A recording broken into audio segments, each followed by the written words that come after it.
When my mother sent the message, it wasn't even directed at me. It was addressed to the family. Mother's Day dinner this Sunday. All my children are successful. Doctors, engineers, business owners. Everyone is welcome.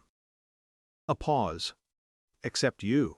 You chose to be a lowly teacher, and I no longer see you as my daughter. I read it twice. The WhatsApp screen glowed against my kitchen wall like it was trying to be dramatic. I waited for someone to respond. A correction. A joke. A "Mom, that's not funny." The typing bubble appeared from my older brother, then disappeared. No one said anything. I didn't confront her. I didn't defend myself. I didn't explain my salary, my degrees, my classroom, the students who waited for me every morning. I simply left the group. The next day, I went to work. Children rarely ask what you earn. They ask whether you'll be there tomorrow. And I was. For a while I told myself I didn't care. I said it calmly when friends asked why I skipped holidays. It's fine, I'd say. We're just different. But the truth wasn't anger. It was adjustment. Something in me shifted from hoping to be understood to deciding I would be enough without being understood. Years don't pass dramatically. They pass in attendance sheets and lesson plans, in late-night grading, in watching 13-year-olds grow into adults who stop slamming lockers and start shaking your hand. I became department head without making an announcement about it. I led curriculum changes. I sat with parents during hard meetings. I wrote recommendation letters that helped students leave this town and never look back. Occasionally, one of my siblings would send a photo in a new group chat. Promotions, vacations, anniversary dinners. My mother appeared in those pictures, always centered. No one mentioned Mother's Day again. Then one spring, the principal called me into her office.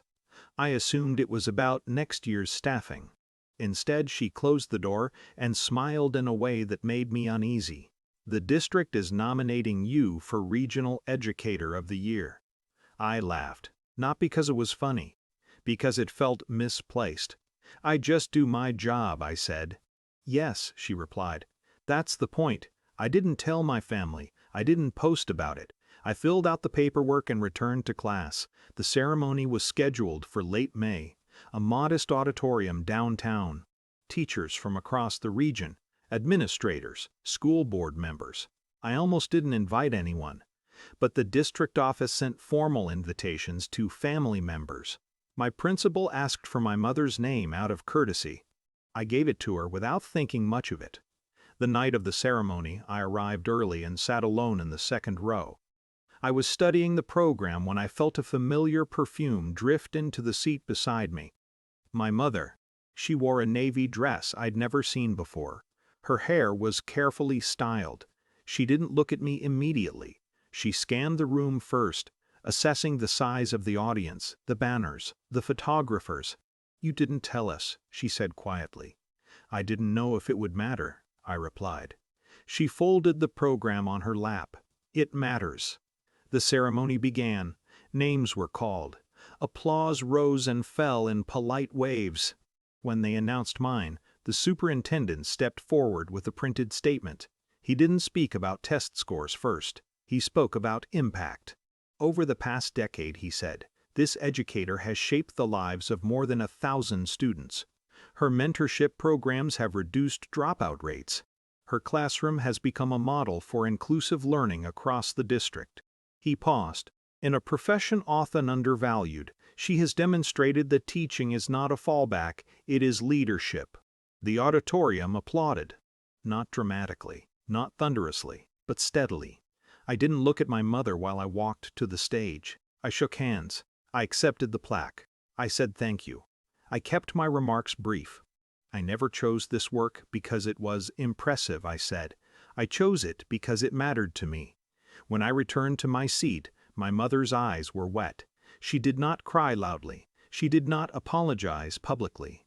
She simply sat straighter, as though she had misjudged the architecture of the room. Afterward, in the lobby, colleagues approached us. They shook her hand. "You must be very proud," one of them said. My mother nodded. "Yes, very." It was the first time she'd said it. Outside, under the streetlights, she finally turned to me. "I was worried," she began. "I didn't want you to struggle." I thought pushing you would make you choose differently." "I did choose differently," I said. She swallowed. "I shouldn't have said what I said." There it was, not dramatic, not cinematic, just factual. "I know," I replied. We stood in silence. The air felt cool against my neck. Years ago I would have waited for more, for a complete reckoning, for a confession of regret large enough to erase what she'd written. Instead, I felt something else: stability. "I won't come to every dinner," I told her calmly. "And I won't sit in conversations where my work is minimized. If we're going to move forward, it has to be respectful." She nodded slowly. Authority had already spoken tonight, not through me, but through the institution she valued. The superintendent's words lingered in the air between us.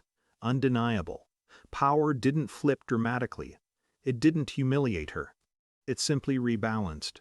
In the months that followed, she began introducing me differently.